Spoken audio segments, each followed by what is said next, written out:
What is up, everyone, and welcome back to the Triple H podcast, Happy Hour Hoops, presented by Trainwreck Sports. It is just Jake and myself here today. Steve is still out in New Orleans for Super Bowl week, Living the and dream, man. yeah, Handing Puka Nakua cards. What a life. I know. I was fucking hyped when I saw that. Steve, Rams guy, he got to break some packs with Puka Nakua, wide receiver on the Rams. But we're here to talk NBA. And before we get into anything, I just want to give a round of applause to Adam Silver because speaking of the NFL, the NBA has taken over Super Bowl week with this crazy trade deadline. Yeah. Started with Luca. Obviously, trades throughout the week. Today was insane. Last night was insane.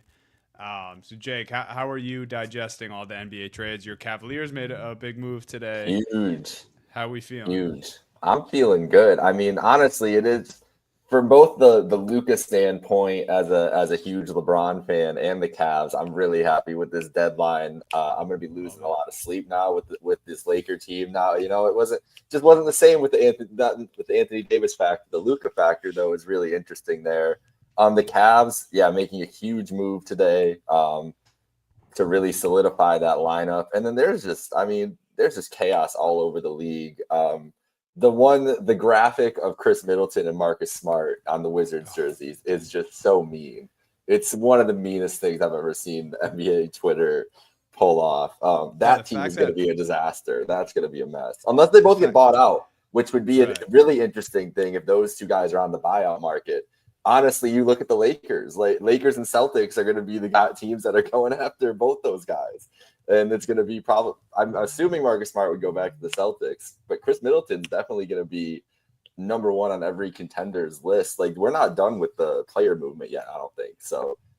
Crazy day, crazy day. But that graphic was mean. That was my biggest Yeah, impression. Legion Hoops is just cruel, being like, "Who's stopping this duo?" And then How Twitter's much just having a time do you field think day. these dudes spent like all week getting like the perfect, just all the perfect images ready to do jersey swaps on? Like it Oh my takes god. it takes a lot of effort, so I Well, respect they it honestly. they spent some time on Dennis Schroeder, if that's the case, because Yo, poor my man got, Dennis. my man got sent to I three can't believe he teams got in rerouted to Detroit by the end in of the in day. 12 Like, hours. He had three different stops for Dennis. All right, let's try to break down all of these trades, at yeah, least most of the notable ones. We have pretty much every trade that happened from when we last recorded to now in the doc. Some small ones here and there. People, if you're listening to the show, you probably don't know who the players even are. Those are the type of trades or moves that we left out. Before we get to everything, any closing thoughts on Luca here? My only thing is I just want to mention playing earlier, I think, than people would have expected if he was on the Mavs. He's set to play as early as Saturday or Monday was the latest report I saw. oh, I think it's happening Saturday with that ESPN flex out of which is a smart move. It Right. was Utah. What was it? Utah Phoenix, I think Friday night is getting moved. Who was watching? No one's watching Utah and Phoenix No. unless you're at a bar like somewhere super late and it's on the TV. That's the only way you'd be watching Utah and Phoenix. So um, smart move. I think we'll all be locked in if we're home on a Saturday afternoon, at least having it on the TV there to see Luca's debut at the Laker. That's a smart move. So, but maybe they do push it back to Monday if there's health reasons. Could see that, but seems like it's shaping up to be Saturday. Did you see LeBron on the give and go look right at Luca and said, "That's what we're about to do"? Did you see that little Yes, I moment? did see that. I'm And I would be terrified if I was the rest of the West. At least like if you're not the Thunder in the West. I don't know. The more this week has gone on, I don't know how you're going to stop these guys. I don't know how the Lakers are going to stop other teams. I don't know how you're going to stop Luca and LeBron if like LeBron and him are both healthy and going because no, you can't stop Luca. Like we saw Luca, this formula worked last year and the last couple of mhm, years. And now Luca's superstar teammate instead of Kyrie Irving or Jalen Brunson is LeBron James. Like this is crazy now. yeah, So really interested to see how that kind of starts to play out day one to see those two just figure out like they're basketball geniuses. Just kind of even the early days I are going to be was fun to see them like figure out the kinks and everything, you know? I was literally just about to say that, like the amount of basketball intelligence on this team It's crazy because remember what LeBron said about Rondo when Rondo played on the Lakers championship team with them. He's like, this is one of the, the highest IQ basketball minds I've ever seen. Those two play together. You make it Luka and LeBron this time around, and it's even more than that. As much of a Rondo fan as I am, obviously Luka is 10x the player that Rondo was. Anyway, last thoughts for me here. Saturday night, if that is the game for Luka to return to action, I'm taking all the Luka overs and I am Oh yeah. betting the Lakers spread no matter what it is because they looked awesome against the Clippers the other night without Davis, without Luka. It was before the Mark Williams deal, which I guess we can just start Let's there get into if you Mark want. Williams. Yeah. Mark Williams to the Lakers. This one happened when I was sound asleep last night. You and Steve, I woke up to text in the group chat about it. But Mark Williams to the Lakers, Dalton Connect, Cam Reddish, a 2031 first round pick unprotected, and a 2030 pick swap is being sent to the Hornets via the Lakers. The Lakers obviously get Mark Williams, like we discussed.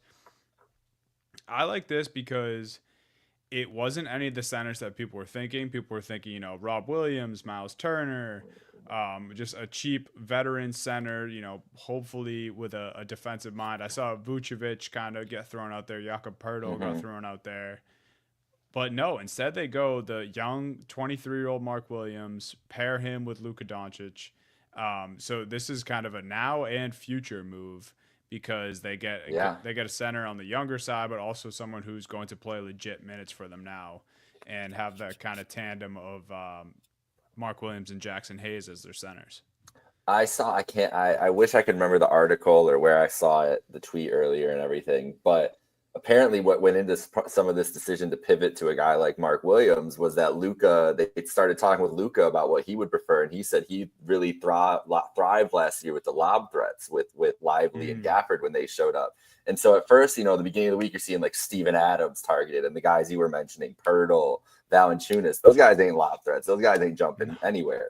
And then they target Mark Williams and then you see that about Luka. And it's like already within 5 days, Luka is having like the seismic impact on this franchise where they go out, deal their only pick they have left to deal, get rid of their first round pick from this year, who I'm sure that would have to be hard to give up Connect in this move. But when you have Austin Reeves and you have the Gabe Vincent and then Luka and LeBron and whatever guard they add, like again, if they add Middleton to this roster, like I really think the Middleton and Smart buyouts are coming from that Washington team. There's what are they going to do on that team for the end of the season? Like it would be Marcus Smart, but it would be. You're getting Marcus Smart, bro. You're getting Marcus Smart. It's coming. I think he might be too expensive. I think the C's are that tight. You don't think you'd give him a little hometown discount? Go try to get a ring. Maybe I would hope so. I would welcome that. I'm just saying I will be very sad if he goes to the Lakers. Well, I think Middleton is the Laker because they love that size they got right now with that starting lineup. But you don't need a guy like this is what we don't need the guy like Connect to develop over the next couple of years. Luka's going to have the ball in his hands the whole time, and Reeves will be the guy that can just take the open shots. So you need a big. Like that was their biggest glaring thing. Now Mark Williams isn't a great defender. He can become a better defender. But the strength of this Lakers team is not going to be defense anymore. Like when they won the title in 2020 with AD and their chances to win a title this year were going to be AD shutting people down in the playoffs and LeBron and AD doing just enough offensively to get them through, right? Like that's how this team has been built the last 5 years. Now this team is probably built in JJ Redick's perfect vision. Like I can't think of if you are how is JJ Redick the luckiest man on planet Earth? Like remember at the beginning of the season we were talking about JJ like, damn JJ, you must be you must feel like you should be home, like you be doing your podcast, whatever. Now JJ Redick's coaching Luka Doncic probably for the rest of his life, bro. Like as long as he doesn't fuck up immensely, like he's not going anywhere. He's locked in with this place. And now like the vision of JJ Redick's offense is probably shooters everywhere. And now you have two of the best distributors of all time.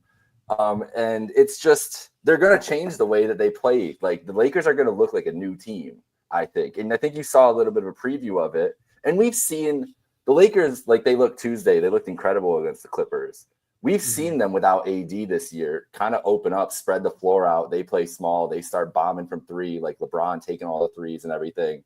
So like you see the vision. And now adding a Luka, which is just just adding a nuclear weapon to your offense next to LeBron. And then Williams brings such a different vertical threat to this offense. Like they're going to be so much more dynamic. That's how they're going to win.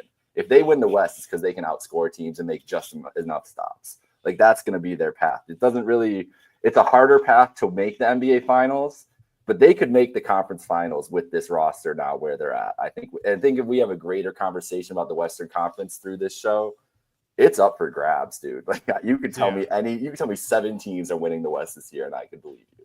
That's where we're at. Yeah, I definitely think they have an opportunity to, battle for a chance at the top of the West here. And the only thing that does worry me about this group is the bench. Like it starts to thin out after that 5, which I actually really like the first 5 who I think they're going to put out. But like you mentioned, who do you think they start? Finney-Smith or Rui? I think Finney-Smith.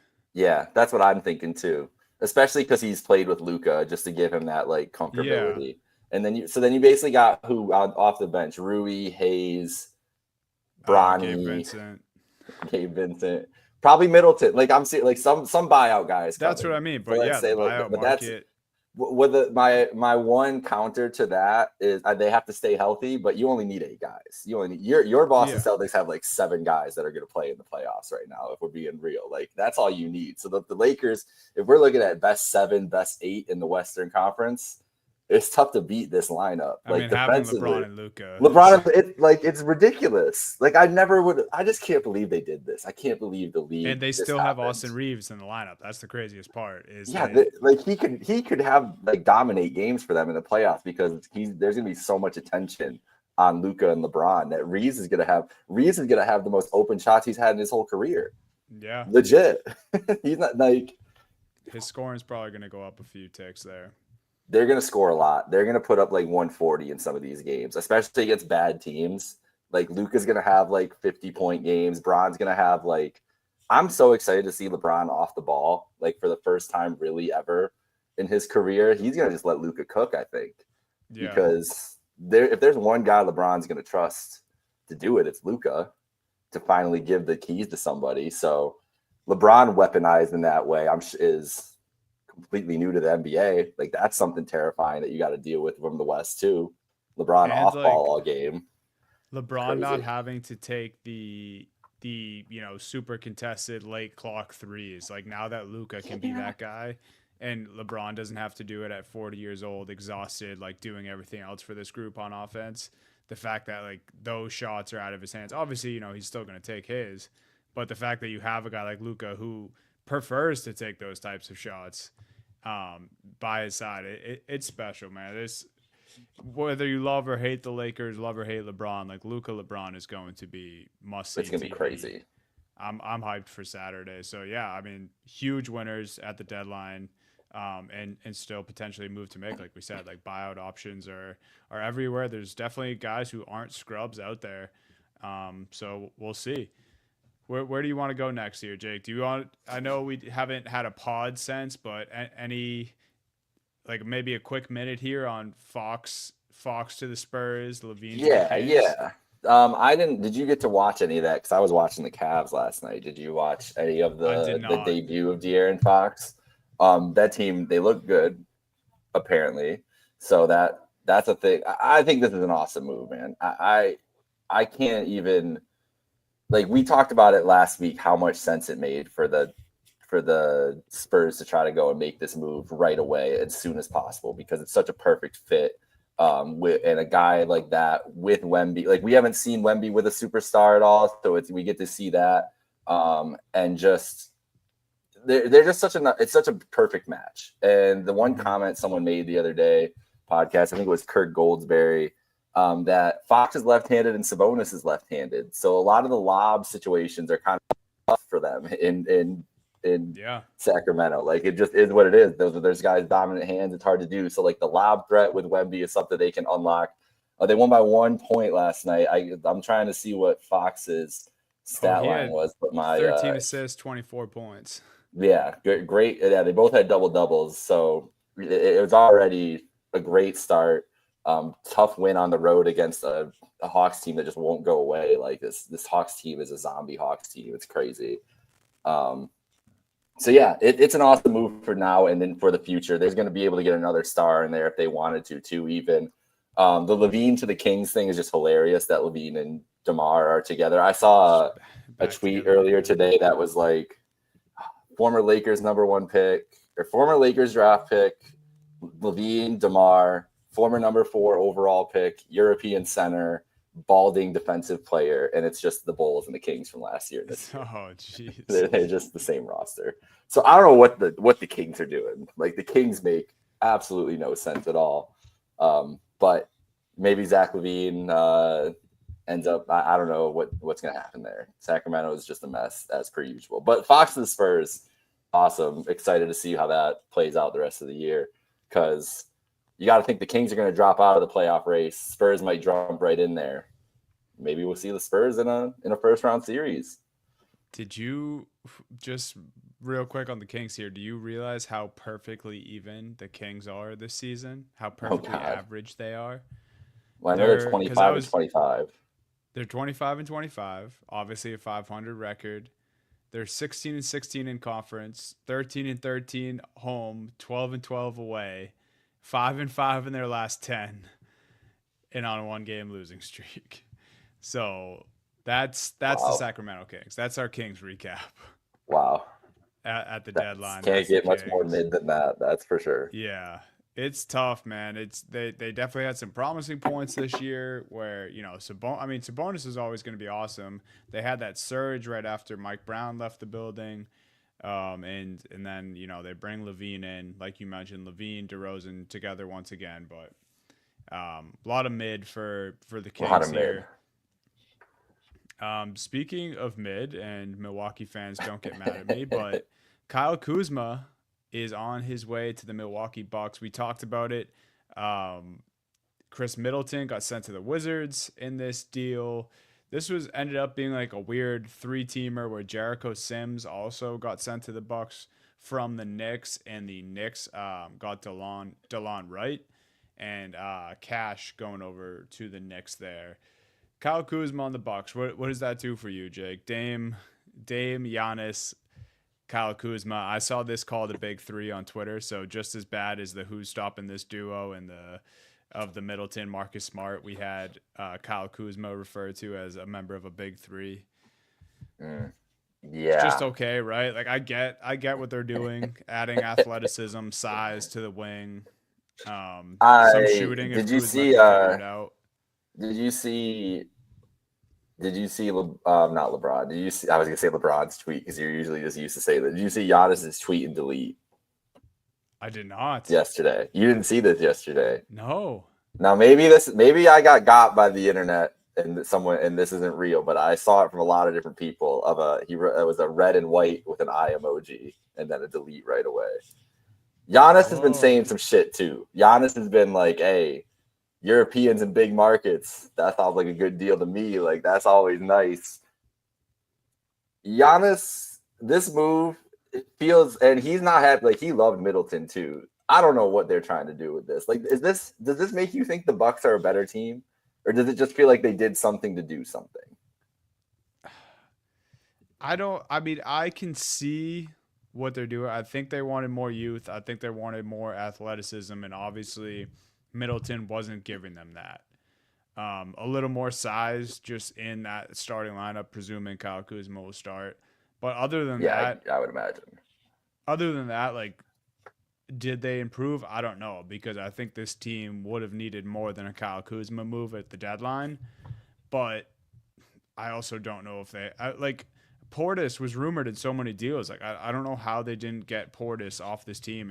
And like, that's someone you could get a return for, whether it's, shooters, draft capital, whatever it is, something to make Giannis happy. I was a little surprised this was their only move. I get the deal. I think they had to move on from Middleton at some point. This probably hurts Bucks fans just because Middleton was a huge part of that championship run. Obviously, Kyle Kuzma, kind of a joke at this point of his NBA career, like kind of a meme, but I kind of understand it. Do I think they got better? Not really. Yeah, that's about where I'm at. Like, I really think, we talked about the West being kind of up in the air right now with all the change. The East it's a 3-team race, and it's going to be Boston, Cleveland, or New York. That's where we're going to end up. I don't think Indiana can really get through there. I think Indiana would have lost last year if New York was healthy. Maybe that's a question if New York will be healthy going into this run again, but New York's also way more loaded than last year, so have more margin for error. But Milwaukee's not going to beat any of those top 3 teams. And then right now, Miami's in 6th place. That's what we're talking about. Like Orlando is the team to watch to make a rise if they get healthy and get going. But I still don't think they're as good as those top 3 teams either. They might just be the best of the second tier bunch. Atlanta, if they had Jalen Johnson, you'd feel better about them. And then they traded Hunter today. Like Karis LeVert in their starting lineup isn't going to work out for them. I'm just letting them know that. So the Bulls are trying to tank. Like Philly, so maybe Philly sneaks in the play. Like there's nobody else. It's a 3-team race. That's how gross the bottom half of the East is right now. The Philadelphia 76ers are 20-30, the 11 seed, and they have a legit shot at making the playoffs. Yeah, it's a terrible situation. So, but this doesn't feel like it moves the needle. And Giannis watch, I think, officially starts this summer. And you got to watch the Chicago Bulls, I think, and the Golden State Warriors probably. Those are probably the 2 teams that Golden State's been rumored all the time with him, and Chicago keeps popping up when these things come up too, because he wouldn't have to uproot his life. It could be the reason Chicago's been. Maybe that's why Chicago's just been biding their time. Maybe they've known Giannis has had his eyes coming here for some reason. If they're like, hey, down the line, like he just wants to move and live in the big city, but still likes it here, goes to Chicago, whatever. He's gonna be in LA. Yo, listen, bro. Giannis and Luka in LA. Now we're talking.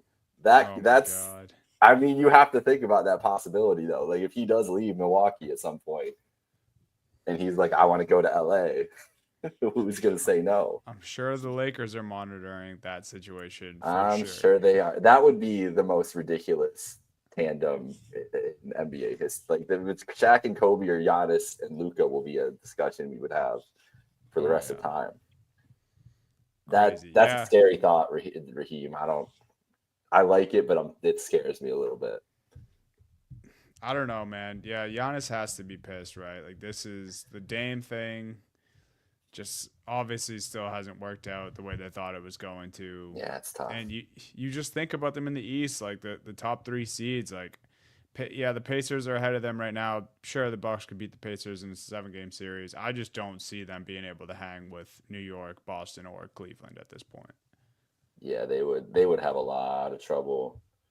Hey, now we're talking. That's what I'm saying. Yo. Thanasis and Bronny on the cleanup squad, though. Oh my god! Yo, they would cook. Could you imagine a Bronny to Thanasis lob? Thank God Steve is not here, man. He would be so mad right now. Steve's got to be. Steve would hate this whole conversation. I mean, I just talked about Luka on the Lakers glowingly for like 10 minutes. Steve would have just been disgusted, and he's going to continue to be, because this is not going to stop from me. This has rejuvenated my LeBron can get another ring glove now. Now I'm even to the point where if it was Lakers Cavs, I don't know what I'm doing, Dunny. I think it's up in the air. Way. I got the best Cavs team ever, but if LeBron, they could do it this time. Luka makes me believe. Anthony Davis don't make me believe. That would be cool for you though, just a stress-free finals. Like, yo, I would just be sitting back, ball, and you're a winner. Just watching the hoop. Yeah, I got. And then if the Cavs lose, then I'm like, Cavs got it next year. They lost to Bron, now they come back furious. Here we go. That's what we're here for. I'm saying Bronny and Thanasis could be the move. Oh my god, they should be the G League in this All-Star game. People would watch. We keep seeing the Photoshop jerseys. This duo would feed families, and then it's just the Thanasis Bronny. We want to talk about a guy who has job security for the rest of his life. We all owe Rob Pelinka an apology. He's going to be the Lakers GM forever, like literally the next 35 years. He did really well, very very well. What a G. Don't ever go into a room with Rob Pelinka alone. No, that's my advice. You'll get fleeced by your best friend. It's crazy. Do you think Nico's a sleeper agent though? Nico said he's like I saw a report that Nico is like burnt out from being a GM. He's talking about 3 to 4 years. I'm trying to get a title. What if he's just like, fuck it, bro? Let's try to get a ring this year, and then I will resign and go work for the Lakers or something. Nico could be an alien, and I would believe it because I'm still not over that trade, and I'm The still press conference just is one of the confused. funniest moments in sports history. He's laughing up there. Like, oh, guys, that crazy night last night, right? He better hope the Mavs win something soon, man, or else I don't know. Hey, if we get a I don't know. Lakers Mavs first round series somehow, 4-5, 3-6, I don't know how we can get there. I need I'll it have though. I'll have to give Adam Silver another round of applause if that's the case. Adam's been doing some extra overtime work. Adam's doing That's for work. sure. Hey, All right, I'm just saying, for conspiracy theories, if you really want to get into them, the NBA ratings talk happened all year, and now Luka's on the Lakers. All of a there's sudden, all the conspiracies, bro. If you're looking for good conspiracies, just read up on why this Luka trade happened. It's everything. Worried about Dallas moving the team to Vegas, so they do something like that. They're all over. there's so much. Nico, witness protection, he can't go out in Dallas ever again. That's for sure. Even if he went out in Dallas right now, he might need witness protection. Like, I've never seen a fan base so upset, and I understand. I completely if the Bills just traded Josh Allen like tomorrow, I think it would be a very similar and noted reaction. And it's like that would be the same. That's the scenario we're like talking about, like something similar of that case. While we're talking about Nico here, let's talk about the other much smaller scale move that he made. Caleb Martin got sent to the Mavericks for Quentin Grimes and a second round pick. This was earlier in the week as well. Maybe a smaller trade that you might forget about now because of all the craziness that's happened since then. I think Nico also lost this trade. Like he did. He 100% did. It's a net neutral move at best, and I think Quentin Grimes is the better player. And you give up a second round pick as well, and you bring in Caleb Martin. Sure, you have more defense on the wing, but like the whole reason you went out to get AD was so you bulked up your defense. I think you kind of addressed that issue there. You have other good, guys on the wing who can defend. Like PJ Washington, no slouch. So I didn't really understand this move. Grimes, I thought was playing, kind of well. Like I said, it's a neutral move, and then you give up a second. I would rather have Grimes the player. I don't understand this one from Nico, and I think he's just at a point where he thinks he's smarter than everyone else. Yeah, this doesn't make any sense. Like, what are we doing? Like, I think this is the biggest proof that he's just trying to get a title this year and then be out. Because he's like, let me just load this team up for this year, do everything I can. I'm going to get fired. Jason Kidd's probably going to get fired. We're all going to get fired. That was the craziest thing he said. That was going back to that. He's like, bro, by 10 years, they might bury me and Jay Kidd's like, bro, you're getting buried right now. Like, the burying is happening in this moment. You are digging at the moment. They brought a coffin to the fucking Mavericks game. As he's saying this, crazy. This trade makes no sense. I do like Caleb Martin. Like he is a good, fine playoff player. He'll offer some defense to that roster, which maybe that's yeah, you do. I don't think he's gonna do that. But the defense for offense switch is for the move here, I guess. But Grimes is the better player right now, and he's the better player in the future. So as an asset, it doesn't make sense. But Nico Harrison does not know anything about asset management. That is what we've learned this week. If there's one thing we can take away, that is what we have learned. Exactly. Like, expiring. Yeah, like I guess that's a part of it too. But I don't know, man. Crazy. Yeah, weird stuff. All right, you wanna hit the big one that happened last night? Yes. The guy who we've been talking about every year every week in the news and notes this year. Jimmy Butler got traded to the Golden State Warriors last night. There was talks all day. KD reunion. Durant comes out, shuts those reunion rumors down. All of a sudden, the Jimmy Butler stuff starts to happen. Andrew Wiggins, PJ Tucker, and Kyle Anderson end up in Miami for now. PJ actually ends up getting moved earlier today for a second round pick.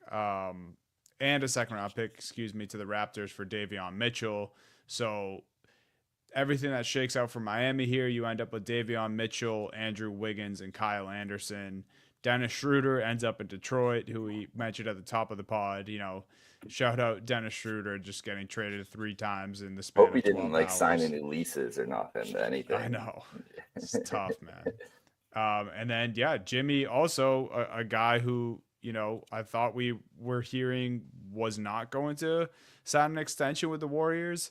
Then all of a sudden, also, after this trade happens last night, Jimmy signs a 2-year extension worth $121 million. So Jimmy got his bag. He got his new team. He got out of Miami. And now Jimmy Butler is going to team up with Steph Curry and Draymond Green. What could go wrong, Jake? Either him and Draymond absolutely hate each other or they're best friends and they just terrorize the rest of the NBA. That's the only 2 options here. This was shocking to see Golden State do. It showed how desperate both parties were. Golden State was apparently calling for every available all-star in the league, was the report a couple of days ago from Windy. So they clearly were desperate. They were lying about wanting to build like this team up and wanting to build for the future. Now, mind you, this trade, they didn't have to give up, besides the pick, not really a lot of future assets. Like it's Wiggins, it's Kyle Anderson, and Schroeder in this. Well, no, Schroeder. And Schroeder, we know, is gone. So like it's Kyle Anderson and Wiggins in a protected first. So they don't have to give up Kuminga. They get to keep the young guy. They get to keep, that flexibility for the future and everything. They still have some picks going forward. But Golden State clearly wanted to try to get another swing at this with Steph.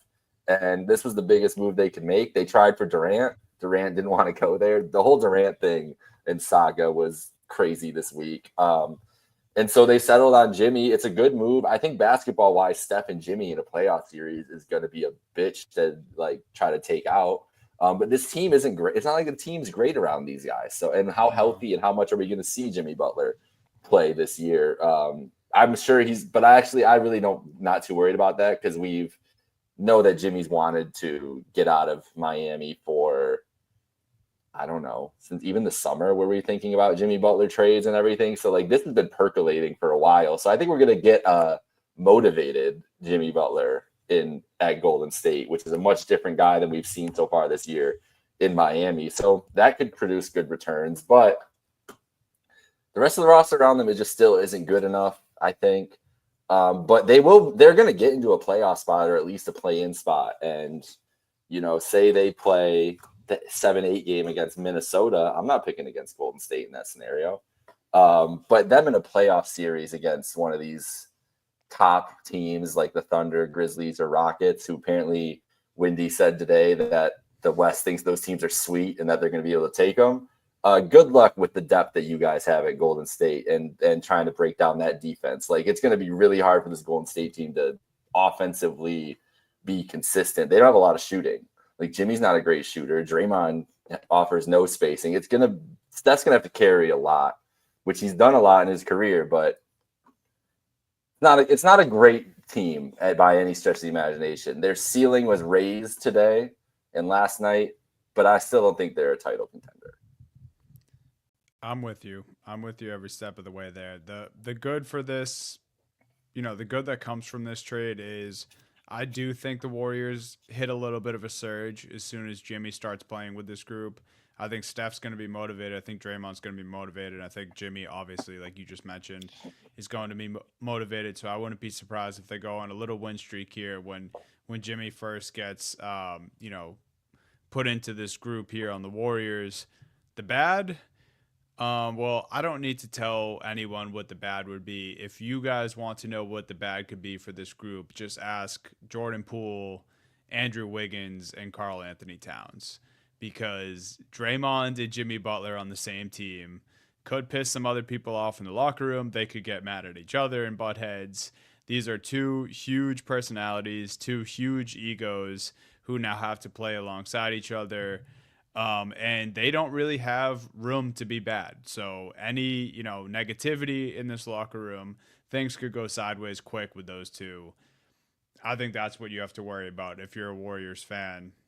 The good is that you're 25 and 25. The Suns are 25 and 25. The Kings are 25 and 25. The Mavericks are 26 and 25. Like you can still climb and get yourself up into a safe spot here in the playoffs if you're the Warriors.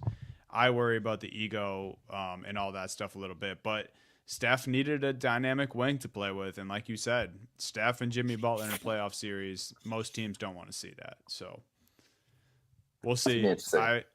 I was like, I was surprised, but not crazy surprised when I saw the trade go through. Jimmy, Jimmy had to get him out of Miami. will Jimmy be at Staples tonight, courtside? Do you think he's out there? I don't think so yet. Yeah, maybe not. Maybe not yet. Maybe not after last night. But He's locking in now. Yeah, he's locking in. I wonder when he debuts for the Warriors. I mean, he's been trying to come back. The Heat were just like, no, you're not Yeah, back, bro. so I'm ready. So he's ready to go. Like, let's see when they play. When do they play after this Laker game tonight? Come on, my internet would just work a little bit faster. That'd be great. They play at Chicago. Oh, Saturday night here in Chicago, actually.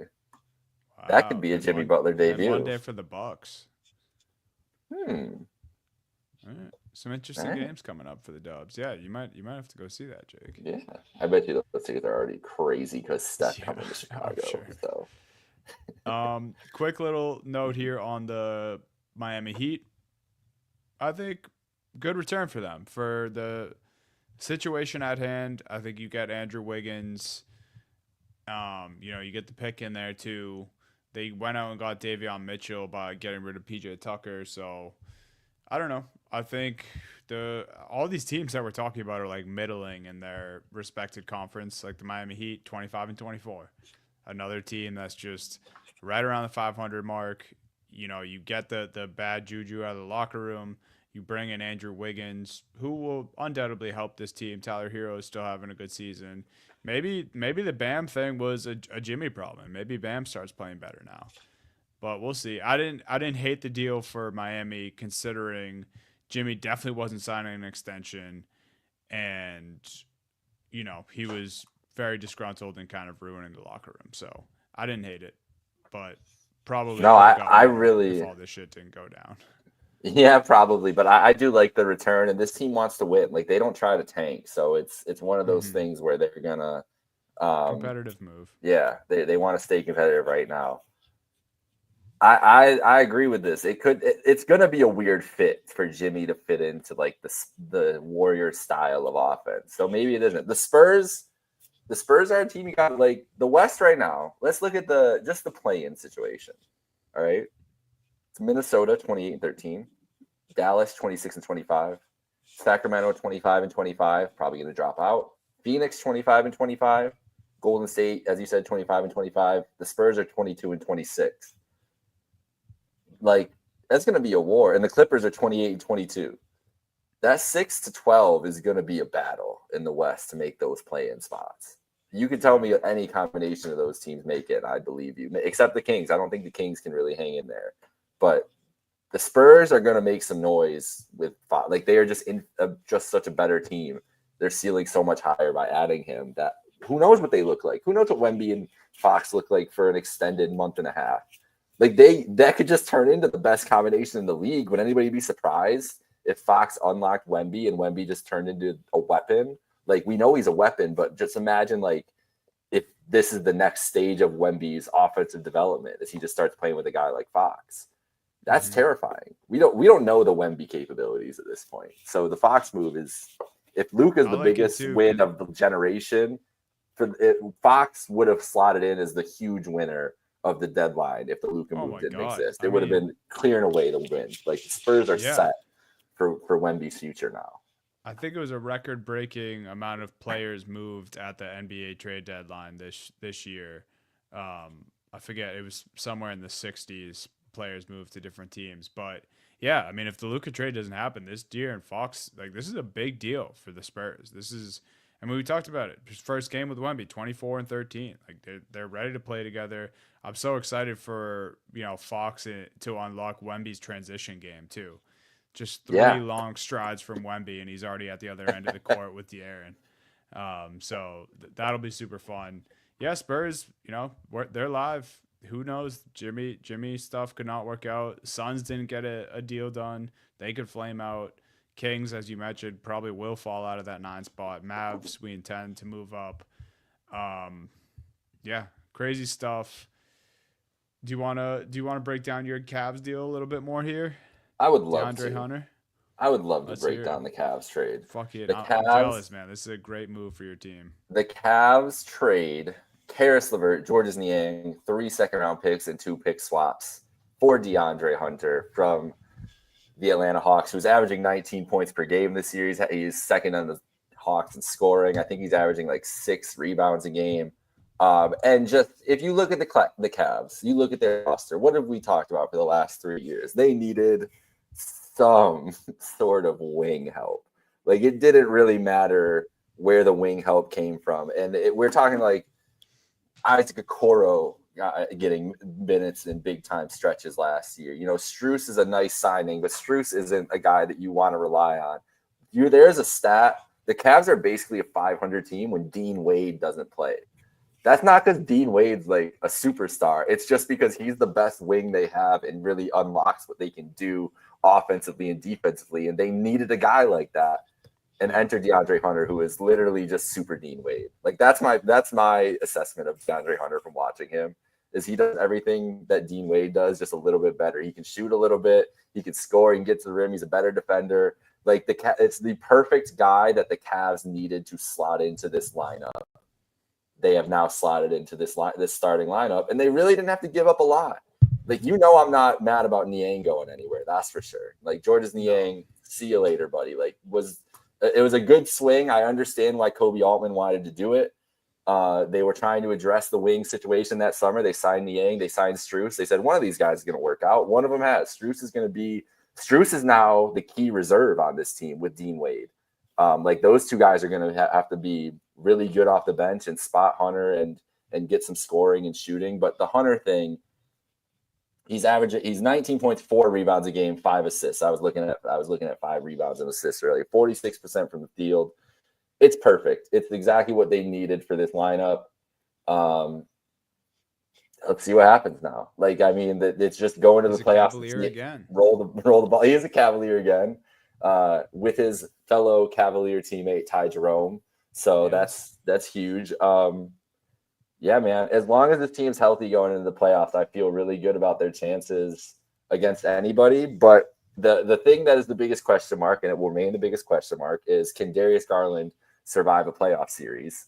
Because we saw it Tuesday night against your Boston Celtics. Joe Mazzulla just ran him through a blender. Like, Joe Mazzulla is just like, we are destroying Darius Garland tonight. And that's going to be their thing. And they might have to take him off the floor in some defensive situations. So what was a guy that you could bring that you'd feel comfortable about doing that? Now you add Hunter. Now you can play Hunter with Wade or Strus and the 2 bigs, and Mitchell can be your point if you need to. This is not – Darius Garland's an all-star. He's awesome. But this is just the reality of the playoffs, where the Cavs are going to be looking at situations where Garland is not going to be able to be on the floor.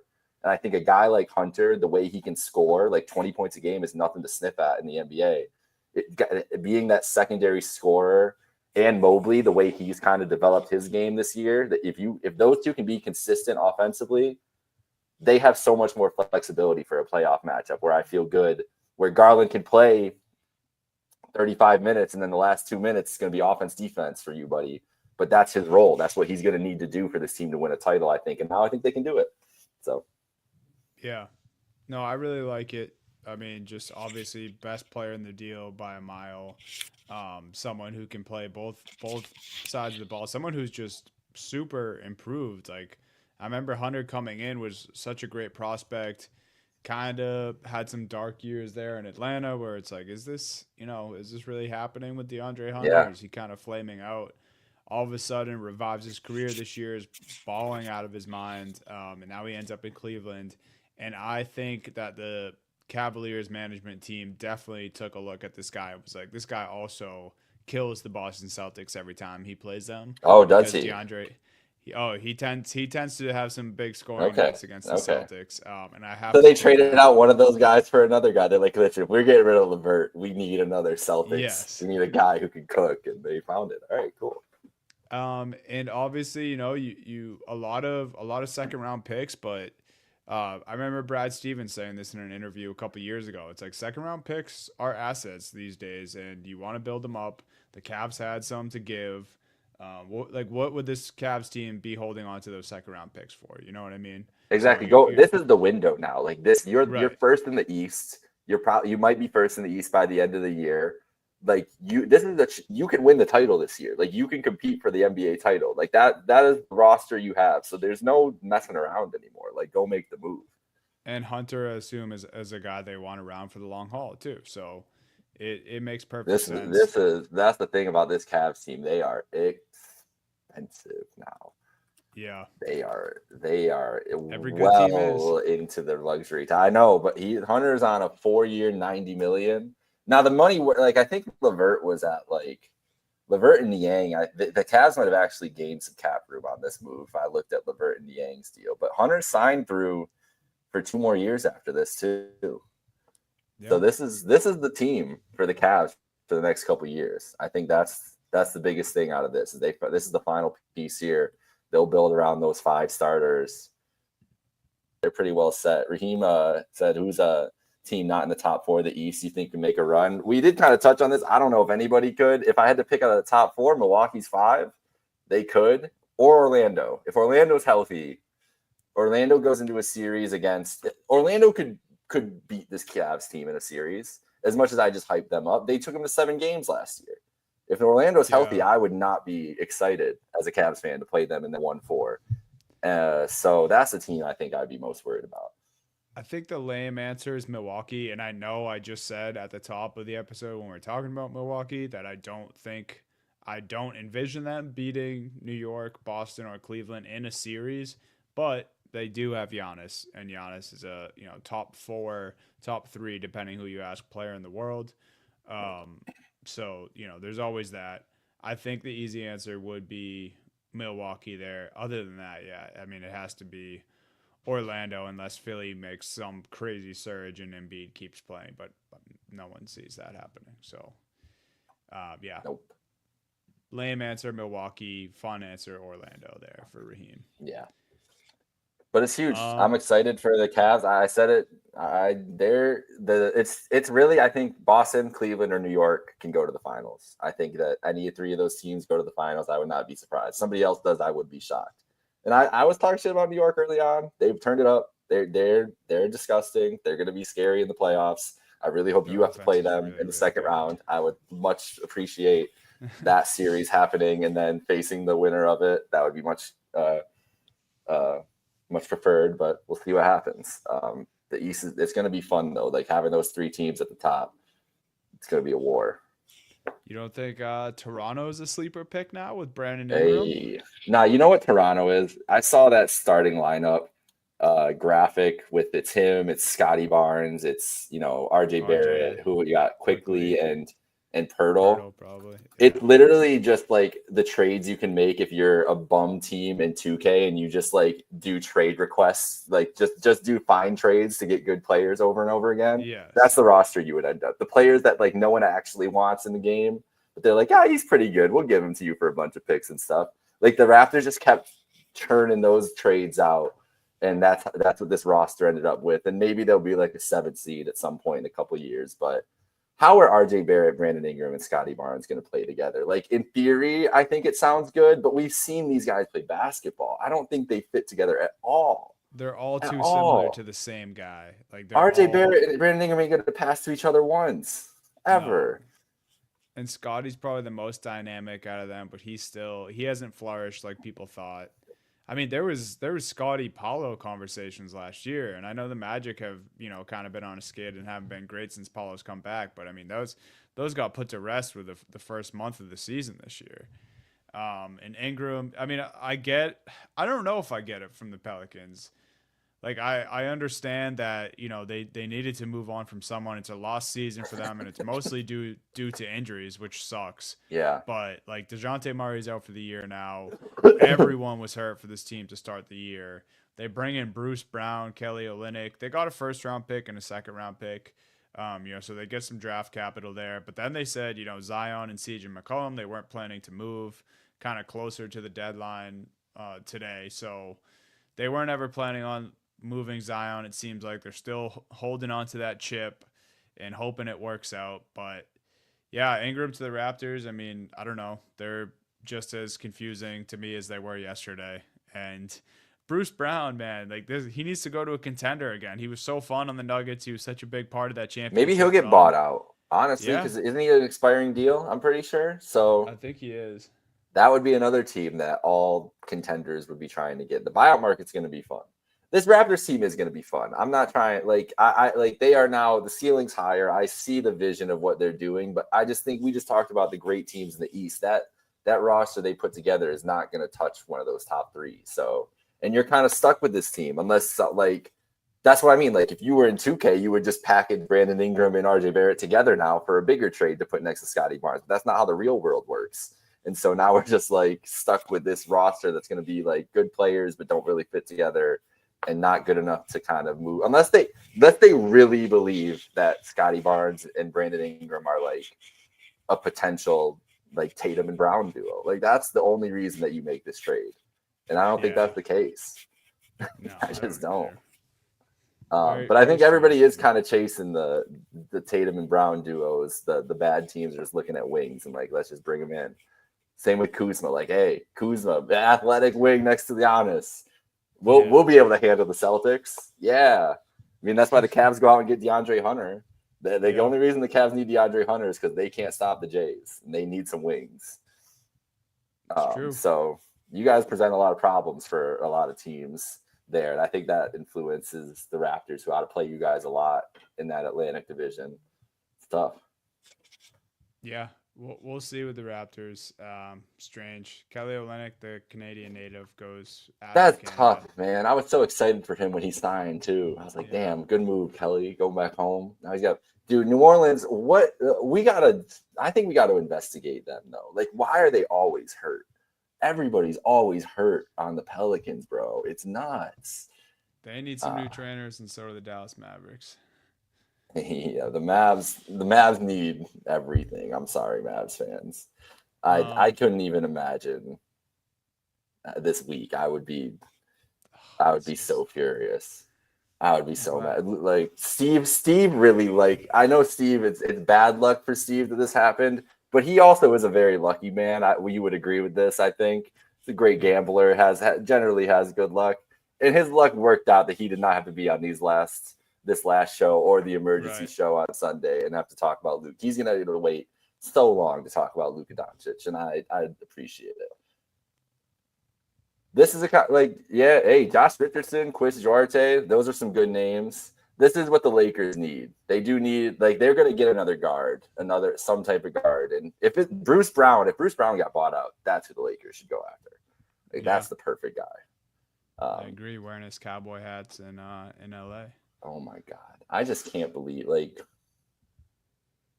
I can't believe Luka and LeBron are on a team together, bro. This is ridiculous. Like, how did this happen? It's still insane. It's awesome that no one cares about the Super Bowl and everybody's just talking about the NBA trade deadline. Like, this is what people love about the NBA. It's annoying. People love big trades, and then they love to see the fallout of them and player movement. It sucks for some people. They don't like it. That's what people love, though. That's what the casuals love.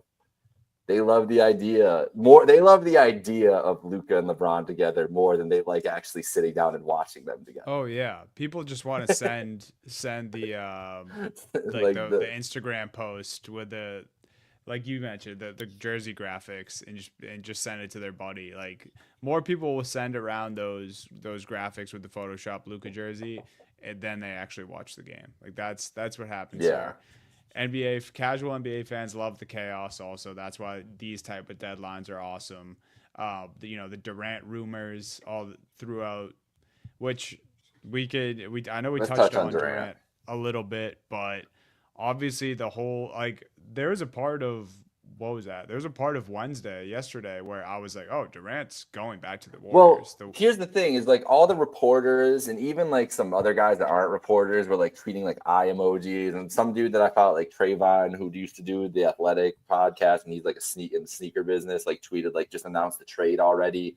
And Windy said this morning on the Hoop Collective that he did a podcast the other day with Bobby Marks that they stopped in the middle of the podcast because they had to go text about the Durant trade, and they thought that it was like going to be done and we're like ready to like do an emergency podcast. Apparently, according to Windhorse, it was quote one phone call away from happening. So I don't know what stopped it. Seems like Durant didn't want to go to Golden State by the end of this. Apparently he was close to going to Miami as well and didn't want to end up doing that. Durant stays, and now we just know that the Suns tried to basically trade the whole team. Booker's already pissed off about not making All-Star, and now they just tried to trade away his whole team. Beal was basically like, bro, I'm not like the whole thing with Beal, that he didn't want to leave Washington. Exactly. That's why he didn't want to leave Washington in the first place. He's like, we love it here. And then he finally does move. You think you're going to get him out of there from this? Like, no, that's not happening. So the Suns are just, we knew the Suns would be a mess, like for the next foreseeable future, but they're just continuously a shit show. And Durant, I wouldn't be surprised if Durant's moved in the offseason, and it's clearly not going to be the Golden State, whatever coldness was the quote there. Why? You know what? Durant can't go to Golden State because he's way too online. He's not going to look at Twitter every day and see all those tweets like, oh, bro, you're going back to Golden State for another ring. Steph going to carry you to another one, bro. Like that. He's not going to do that. He knows like what that would entail if he did that. So he'd rather just stay in Phoenix and do what he needs to do with Book. But I do think Durant in the offseason is a big piece. Like the Mavs, are the Mavs a team that look at Durant? Are the Lakers a team that just try to go 3 maxes and sign Durant? Like he could be a mercenary guy again. Houston would be awesome. Oklahoma City would be hilarious. I would love it. Dude, I would forgive Durant of his Warrior sins if he went back to OKC. It's crazy. 13-year-old Donnie would be in heaven if Kevin Durant went back to OKC. This is the 100%. They definitely dropped the ball when they shot KD. Like, you knew that was going to get out. And this is why Rob Pelinka and Nico Harrison kept this shit quiet. Because when you're trading a guy that's Kevin Durant level or Luka Doncic or LeBron James level, you can't let people hear about that. That's going to get out. Yeah. The Lakers would love to go after KD, though. You know they would. They would eat that up if they could have KD, LeBron, and Luka together. Oh, my God. It's insane. A trade that probably should have been on the dock that wasn't, just because we're talking about Phoenix here. They did move off of Nurkic in a 2026 first-round pick to the Charlotte Hornets for Cody Martin, Micic, and a 2026 second-round pick. So, I mean, just another kind of confusing deal. We knew they were trying to move off Nurk. They're bringing Caleb Martin's twin brother, Cody Martin. And that's the Suns trade recap. But yeah, last thing. Yeah, last thing on Durant. It just got literally right before we started to record. Yeah, Chris Haynes before. Reported that Timberwolves tried to get KD at the buzzer of the deadline, which they should have been trying harder earlier in the week if they tried at the buzzer, because Julius Randle got injured again. He's going to miss some extended time for this group, a group who's already just unbelievably been disappointing this year. Yeah. Moved on from Cat in the Knicks for sure won that trade. Anthony Edwards not playing as well as last year. They're the 7th seed right now, and they didn't do anything at the deadline, but apparently we're trying to get KD. Yeah, doesn't that feel like the Timberwolves just like sending a text to Chris Haynes like, yo, we were really trying to get KD too. We were so close. KD and Anthony Edwards would have been awesome. That would have been sick. But I don't think KD wanted to go anywhere. I think KD's like, what are y'all doing? Like, I'm not. Yeah. I never said I wanted to get traded. Like, I think like Luka got traded and the league just got crazy for a couple days. It was like, should we trade our superstar? Should we trade our superstar? Yeah. So KD, I mean, in the summer, the Booker situation at this point, you should monitor in the summer, because why would Devin Booker like anything that just happened the last 2 weeks? Like if I was Devin Booker, I'd be like, "What's your plan, guys? We have no picks. KD's gonna leave. Beal's like gonna leave, like probably retire after his deal. What are you gonna do for me?" I Like, know he probably doesn't dislike playing with Durant, but like Beal should be or Booker should be like unhappy about the way the last like 3 years have went. yeah, Like I know he probably was, on board for the whole KD thing, but like nothing has worked that the Suns have tried to do for this roster. They've been like hovering around the 8, 9, 10 seed the last 3 years. It's just very strange. I just like it's almost hard to fathom. Like last year, we're like, how does a team with this much talent, keep playing games like this? They had, one of the worst fourth quarter offenses in the entire league last year with Beal, Booker, and KD. Just very strange. Booker, that's an interesting point. Like monitor that just as much as the KD thing, I would say, because this is a guy who could be like, yo, I'm fucking out of here. yeah. It's gonna be interesting. Last couple things here. Clippers trade Terrence Mann and Bones Highland for Bogdan Bogdanovic and 3 second-round picks.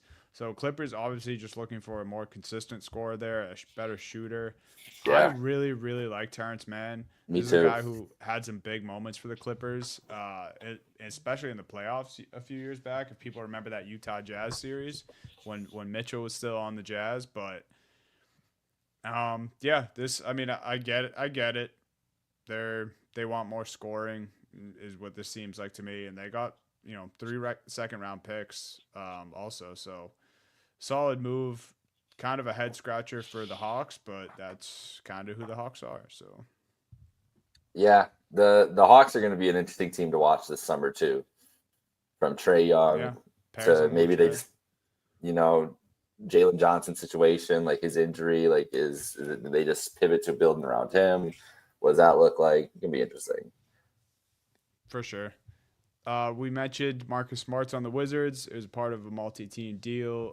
Grizzlies. Yeah, Grizz just wanted to get off his contract, I guess, right? Because they sent their first round Yeah. pick, so makes And sense, I it sucks guess. because I don't know if he didn't have the random injuries that piled up this season, maybe it wouldn't have gone this way. But they're Yeah, just playing so well, and he really hasn't been a factor for them. So, exactly. And they're so and, young; they don't even really need a late first round pick right now. Like, right. makes sense. Um, 2 second rounders to Memphis. Grizzlies also get Johnny Davis and Marvin Bagley from Washington. So Johnny Davis, a guy who never really panned out for the Wizards. Kind of, a decent prospect coming out a few years ago. Grizz have a bunch of young, good players right now, so just adding another one.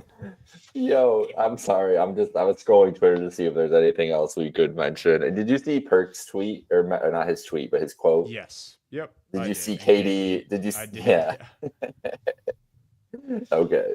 Yeah. So for anybody who hasn't seen it, Kendrick Perkins said that he basically the boils down to the quote. He was the real leader of the Thunder. He was the one leading, not KD, not James, not Russ.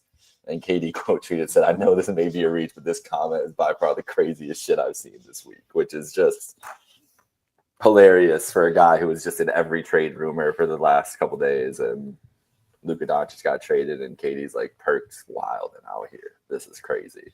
And Perk is wilding. What is he talking? Yeah. Why is he? How is this guy on TV? Because he says shit like this.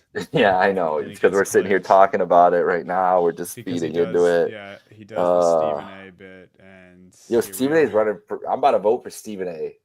Yeah, Stephen what? A. 2028. Let's You see him go. quote tweet that and said not Santel. Just letting the people know, hey, Could this is Stephen real A. possibility. unite America? I think he might be able to. He's definitely loud enough. He's definitely loud enough to get everyone's attention. So Yo, that's a I start, would right? I would just love to see a Stephen A. Smith like presidential campaign. Like I don't even care if you win. Like he can flame out whatever. I just want to see what he thinks a presidential campaign would look like. Hey, Stephen A. knows how to address a nation. We all know that. That's He true. knows.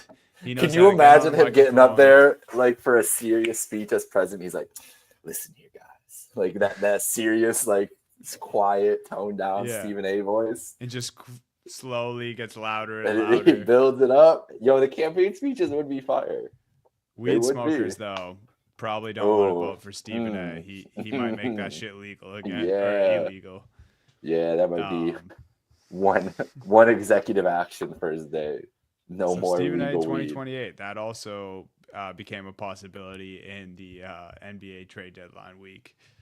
That's Last hilarious. couple things here. Daniel Tice traded to OKC and then waived. I actually thought this was a decent move, but then Chet was like, rumored to be coming back sooner than they thought. So maybe this was the reason for the waive. I think I don't so. really I don't really know. Also a buyout possibility I would think for the Celtics or maybe the Lakers too. I know they probably want a wing and a score, but Jackson Hayes and Mark Williams are their only like true bigs right now. So maybe I think this is more of a buyout option for the Celtics. Um, but Daniel Tice, he's out there. I would be surprised if he didn't get grabbed by a team. And then last thing here, not Your even a team? trade. Yeah, I think the Celtics are live for Daniel Tice for sure. Yeah, I think so. Um, Lonzo Ball 2-year extension with the Bulls is the last thing I had here. So a guy who is also kind of rumored to be traded, instead ends up turning around signing a 2-year deal with the Bulls. I think Bulls fans are probably excited about this. I, I mean, they're not much to probably be excited about. they're probably otherwise, happy so. just because they like Lonzo, but yeah, this is the Bulls. I think the Bulls are looking at Coop or Giannis or both. Drafts Coop. They got their first round pick this week, which was everybody was like making fun of them. They got it back because they're gonna tank, guys. Like that's the point is not they couldn't get rid of Vooch, which is crazy. That Vooch is still gonna be on this roster through everything. But yeah, the Bulls. Everybody's happy about Lonzo. I think it was Hank on PMT said bring LaMelo Ball to Chicago, the Chicago Bulls. And I love that idea. That's box office for me, bro. Bring LaMelo in, then get Giannis. You got Lonzo, LaMelo, and Giannis. Why not? You're set. Or bring in the Ball brothers and get KD. Or KD. Let's see. Chicago, more likely the Bulls are going to sign Paul. Or you know what? Here's this comment. The Bulls will trade for Joel Embiid. Whoa. That's who's going to do it. The Bulls don't do smart things. He's locked in, bro. He's giving us all the hypotheticals. This is the thing, though. The Embiid trade might be the summer one, too.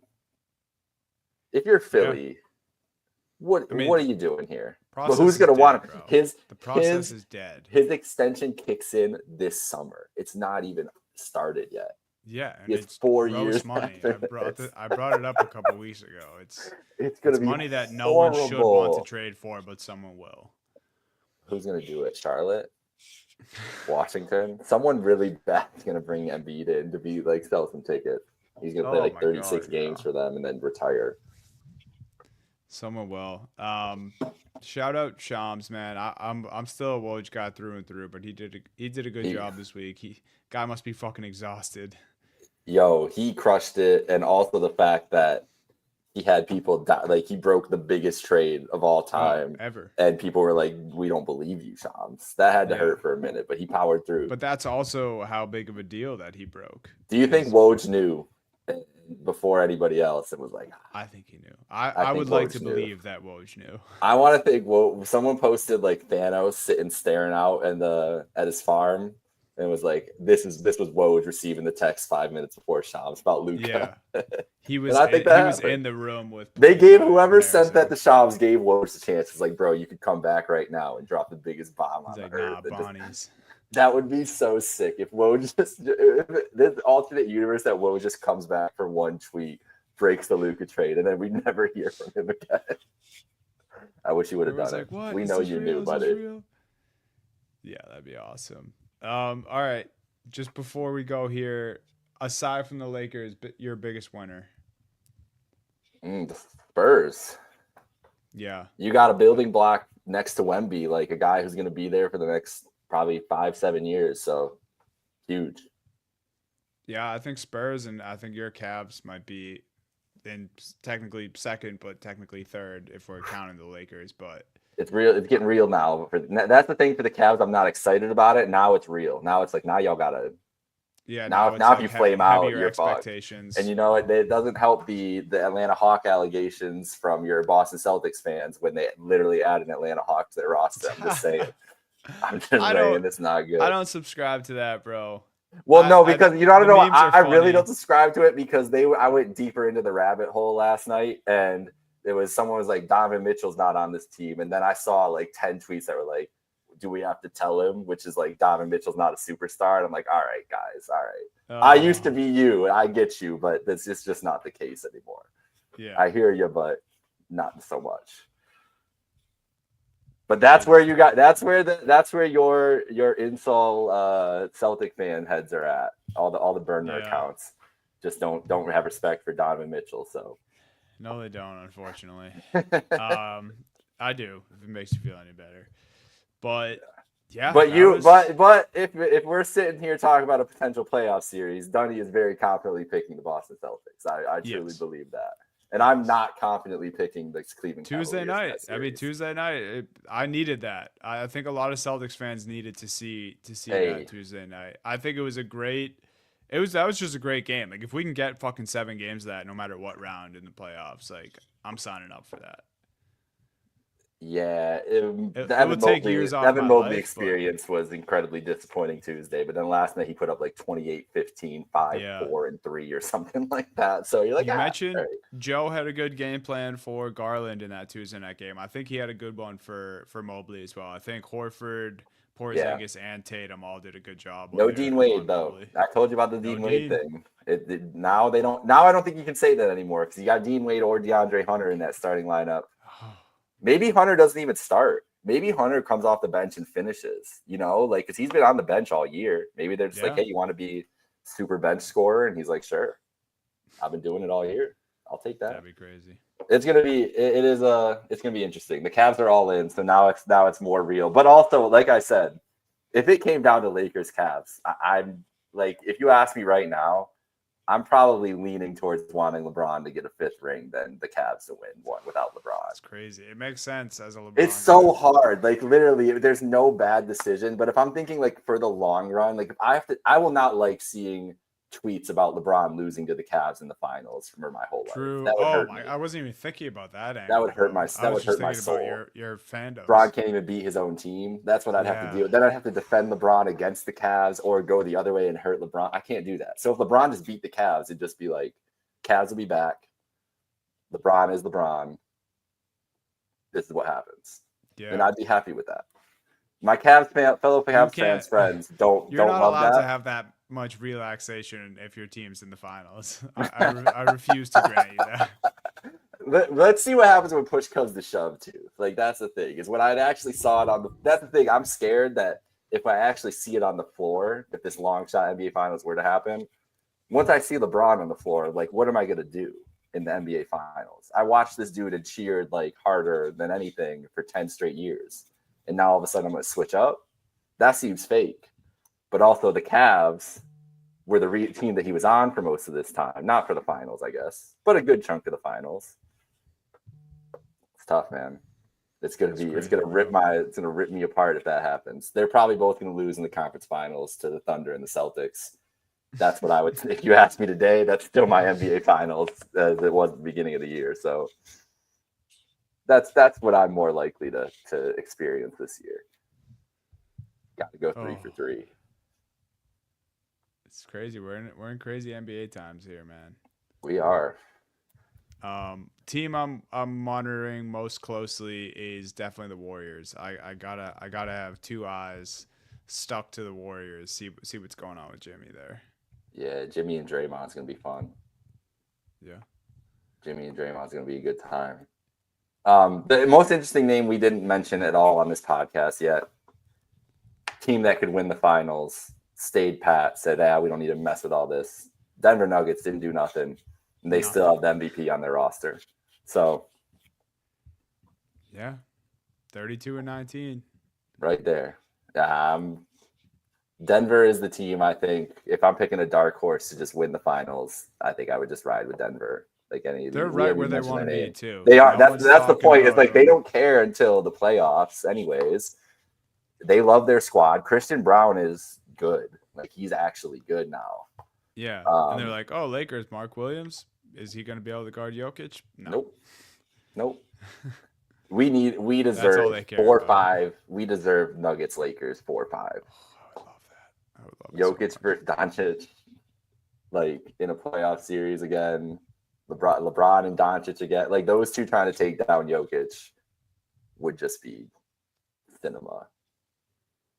This playoffs is going to be so much fun. That's what happened out of this trade deadline. Is it was looking like a more of a ho hum. Like we kind of knew who the good teams were, but it wasn't a lot of pizzazz to it. Now we got some spice. Now we got Jimmy. Now we got Luka and LeBron together. We got this weird Mavs team that still might be really good in the West, and we got powerhouses at the East. And in Boston and New York, that's where they want the powerhouses. So it's gonna be great. Don't want to hear about ratings at all. I don't ever want to see a discussion about ratings again.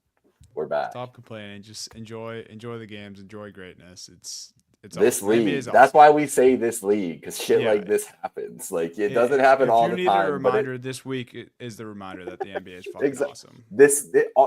Without fail, these things happen every 3, 4, 5, 6, 7 years. Like it doesn't matter. Crazy shit happens. And there's no real rhyme or reason behind it throughout all of NBA history. And we just had another flashpoint moment again, and somehow it benefits the Lakers again. Time's a flat circle. NBA is always awesome. Any closing thoughts here on the deadline? Nah, man. I'm ready. Right? Ready. Let's get through the All-Star break and see how this playoff race shapes up for March. Hell yeah. Should we save the NBA wheel for when Steve comes back? Yeah, Steve gets the wheel. We'll bring it back right for him. I hope it's the Mavs that pop up too on the wheel next week. That would be electric. I think he might leave. He might never show up again, but we'll see. Tough. All right, guys, get ready to watch Luka soon in a Lakers jersey, AD soon in a Mavs jersey, and all the other 60+ guys that got moved at the deadline. Crazy. Shout out to all you listening, watching. Shout out to Trainwreck Sports, and that's another episode of Happy Hour Hoops.